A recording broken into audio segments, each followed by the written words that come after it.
और ईरान और अमेरिका की बात करें तो ईरान अमेरिका के रिश्ते ऐसे हो गए हैं कि एक पायदान बातचीत के ऊपर बढ़ता है और कई पायदान नीचे खिसक जाता है, क्योंकि हमने देखा जब भी बातचीत का दौर होता है उसी के बाद अमेरिका की तरफ से या तो हमला कर दिया जाता है, तो दूसरी तरफ इजराइल की तरफ से हिजबुल्लाह पर हमला कर दिया जाता है।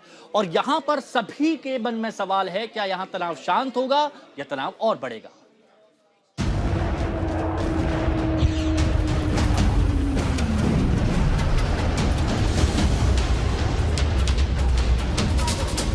ईरान की जंग में सुलह के लिए ट्रंप की एक शर्त ने मुस्लिम ममालिक में बवंडर खड़ा करके रख दिया है।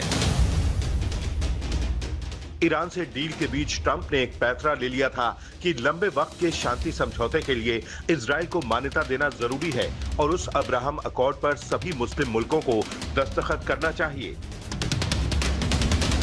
ट्रंप के हंटर के आगे पाकिस्तान के सुर जब बदलने लगे तो पाकिस्तान में अब आतंकवादी संगठनों ने धमकी देना शुरू कर दिया है।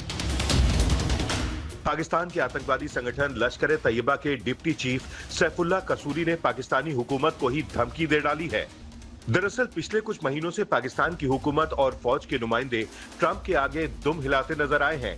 उससे पाकिस्तान के आतंकवादी संगठन बेहद नाराज हैं और अब इजराइल जैसे दुश्मन को अपने मुल्क के करीब लाने का ठीकरा भी उन्हीं पर फोड़ रहे हैं।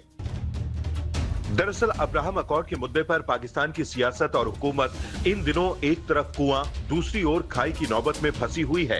रक्षा मंत्री खुलेआम कह चुके हैं कि अब्राहम अकॉर्ड कबूल नहीं कर सकते। दूसरी ओर विदेश मंत्रालय कह रहा है कि 3 महान धर्मों के सह अस्तित्व को कबूल किया जा सकता है। पाकिस्तान के इस दोगले चरित्र को लेकर अमेरिका अलग बौखला रहा है। ट्रंप के करीबी सेनेटर लिंडसे ग्राहम ने खुलेआम पाकिस्तान की मुखालफत शुरू कर दी है। ग्राहम ने लिखा है कि उन्हें पहले से लग रहा था कि पाकिस्तान गड़बड़ है और इजराइल से उसकी दुश्मनी है। पाकिस्तान में ईरानी विमान छिपाए जा रहे हैं। उसका रक्षा मंत्री इजराइल विरोधी बयान दे रहा है, तो पाकिस्तान क्लियर करे कि ट्रंप की अब्राहम अकॉर्ड वाली अपील पर उसका क्या कहना है। लेकिन पाकिस्तान में आज की तारीख में न तो सियासत में, न हुकूमत में और न ही फिसड्डी फौज में वो कुव्वत है कि कट्टरपंथियों और आतंकवादी संगठनों की मर्जी के बगैर इजराइल के समर्थन वाले अब्राहम अकॉर्ड पर दस्तखत करने का फैसला ले सकें। सुबोध कुमार, दिल्ली, आज तक।